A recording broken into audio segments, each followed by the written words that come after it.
یہ صحیح ہے کہ میں کام کرتا ہوں اور وہ مفت خوری سے دن گزارتا ہے. مفت خوری یعنی مفت کے پیسوں سے محنت مزدوری نہیں کرتا بلکہ بھیک مانگ کر گزارا کرتا ہے. نیز میں نے تعلیم پائی ہے اور وہ جاہل ہے. شاید مصنف نہ چاہتے ہوئے بھی اس سے اپنا مقابلہ کرنے جو ہے وہ لگ گئے ہیں. وہ کہتے ہیں چند ایک معاملات میں بہتر تھا. وہ معاملات یہ کہ میں کام کرتا ہوں، وہ مفت خوری کرتا ہے. میں تعلیم یافتہ ہوں، وہ جاہل ہے. میں اچھے لباس، صاف ستھرے لباس میں رہتا ہوں، جبکہ اس کے کپڑے جو ہیں وہ کیا ہیں، پھٹے پرانے ہیں. بس وہ کہتے ہیں یہیں تک میں اس سے بہتر ہوں، اس سے آگے وہ مجھ سے، اس کی حالت مجھ سے بدرجہ یعنی کئی درجے اچھی تھی. اس کی صحت پر مجھے رشک کرنا چاہیے. میں دن رات فکر میں گزارتا ہوں اور ایسے اطمینان سے بسر کرنے کے باوجود بصورتیں اور رونے کے اس کی صورت پہ اور اس کے چہرے پر بشاشت یعنی تازگی نمایاں تھی. بڑی دیر تک غور کرتا رہا کہ اس کی قابل رشک حالت کس وجہ سے ہے. آخر کار میں بظاہر اس عجیب نتیجے پر پہنچا، وہ یہ کہ جسے وہ مصیبت خیال کرتا ہے یعنی وہی اس کے حق میں نعمت ہے. جسے وہ حسرت سے کہتا ہے کہ میرا کوئی دوست نہیں ہے، اور وہ کہتا ہے کہ میں اتنی ہی حسرت اور دکھ سے کہتا ہوں کہ میرے اتنے دوست ہیں. اس کا کوئی دوست نہیں. اگر یہ سچ ہے تو میں اسے کیا کرتا ہوں، مبارکباد دیتا ہوں. میں اپنے دل کی باتیں یہ اپنے آپ سے کرتا ہوا کہتے ہیں اپنے مکان پر آیا کہ کتنا خوش نصیب یا خوش قسمت آدمی ہے، کہتا ہے کہ میرا کوئی دوست نہیں. اے خوش نصیب شخص کہ تو مجھ سے بڑھ گیا. اور لیکن اس کا کیا یہ قول صحیح ہے؟ یعنی کیا اصل میں اس کا کوئی دوست نہیں ہے جو میرے دوستوں کی طرح پھر وہ اس کے دوستوں کا اپنے دوستوں سے موازنہ کرنے لگتے ہیں اور کہتے ہیں کہ کیا اس کا ایسا کوئی دوست نہیں ہے جو اسے 5 منٹ کی فرصت لینے دے.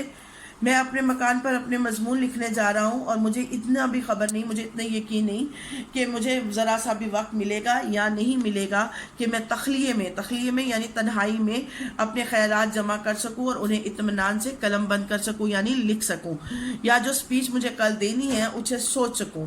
کیا یہ فقیر دن دہاڑے اپنا روپیہ لے جا سکتا ہے؟ اس کے بعد اگلا خیال یہ میرے پاس آیا کہ اس کے پاس جو پیسے ہیں یا جو اس نے بھیک مانگی ہے، کیا وہ آرام سے بغیر کسی خوف و خطر اپنے گھر لے کر جا سکتا ہے؟ کیا اس کا کوئی دوست اسے راستے میں نہیں ملے گا جو کہے گا کہ بھائی جان دیکھو پرانی دوستی کا واسطہ ہے، مجھے اس وقت پیسے کی ضرورت ہے، مجھے قرض دے دو. تو کیا اس طرح کے احباب جو ہیں اس کو بے وقت دعوتوں اور جلسوں میں کھینچ کر نہیں لے جاتے؟ کیا ایسا کبھی نہیں ہوا کہ اسے نیند کے جھونکے آ رہے ہوں اور اس کے یار دوستوں کا مجمع لگاؤ جو قصے پر قصہ اور لطیفے پر لطیفہ سنا رہے ہوں اور اٹھنے کا نام نہ لے رہے ہوں؟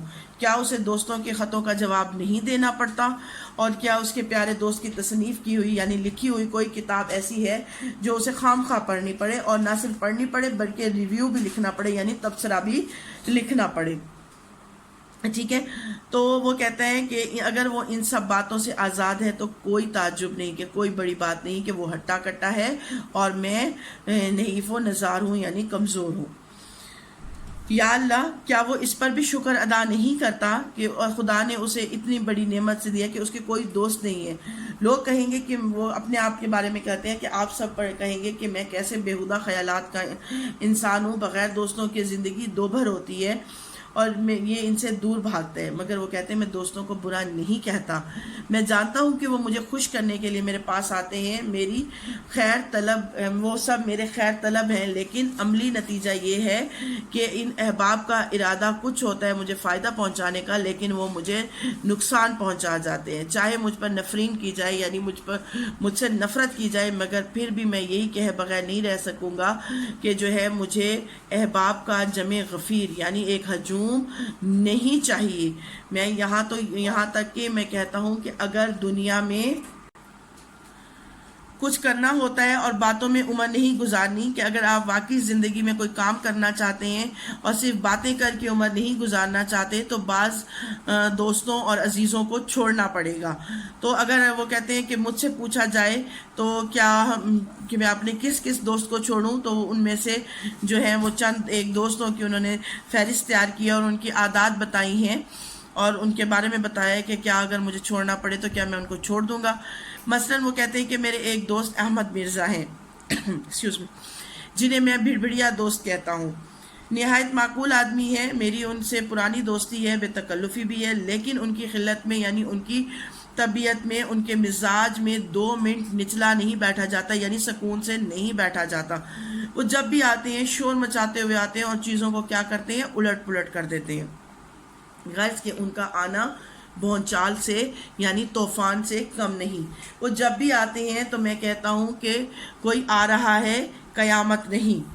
ان کے آنے سے ان کی آنے کی خبر مجھے وہ کہتے ہیں دور سے ہو جاتی ہے، باوجود یہ کہ میرے لکھنے پڑھنے کا کمرہ چھت پر ہے، اوپر ہے۔